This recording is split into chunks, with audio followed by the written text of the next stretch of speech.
Je m'appelle Sarah, j'ai 33 ans. Mon métier principal, c'est d'être guide. J'accueille des francophones ici en Écosse pour leur faire découvrir mon pays de cœur. Et ça fait bientôt 8 ans que j'habite ici au Royaume-Uni. Moi, j'ai trouvé ici un pays très accueillant, avec des gens très ouverts d'esprit, très intéressants, une culture très riche et surtout une histoire qui me passionne. Bien, en fait, moi, j'ai eu un coup de cœur incroyable pour l'Écosse après un premier voyage. Je suis revenue plusieurs fois et puis ensuite, j'ai décidé de m'installer ici. D'ailleurs, ici en Écosse, on a une structure qui s'appelle Creative Scotland, qui accompagne les gens qui ont des projets à mener dans le domaine des arts. J'ai eu la chance de travailler sur un projet de livre de recettes en français consacré à la gastronomie écossaise. Cullen Skink, délicieuse soupe de poisson crémeuse avec du poireau, des pommes de terre.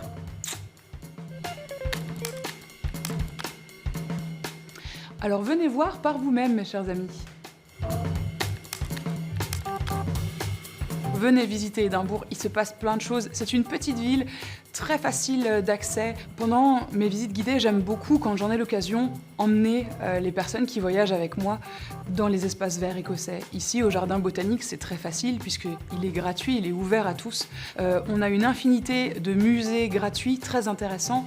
On a plusieurs lieux historiques, le château d'Édimbourg, bien sûr, mais aussi le palais de Holyrood. Et on a des petites ruelles trop mignonnes avec des galeries, des cafés. Bref, on s'ennuie jamais.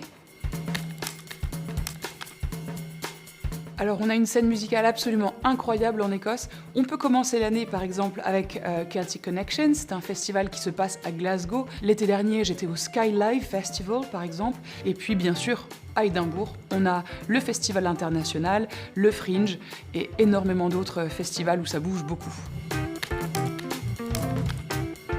Moi, je vous recommanderais par exemple d'aller explorer le sud de l'Écosse, comme par exemple à Melrose, à Jedburgh, le parc national des Trossachs, très facile d'accès et absolument magnifique, très romantique également. Et si vous allez un petit peu plus loin, vous pouvez même aller jusqu'en Angleterre et explorer Newcastle, une ville qui bouge beaucoup avec plein d'expos, plein de concerts.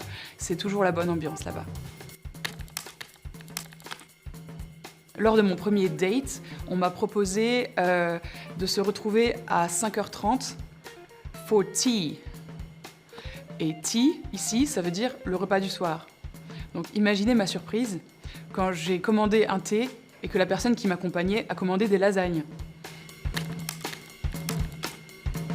Je me sens vraiment en Écosse ici très accueillie, vraiment très mise à l'aise et les choses sont très faciles au quotidien. J'ai eu beaucoup de chance.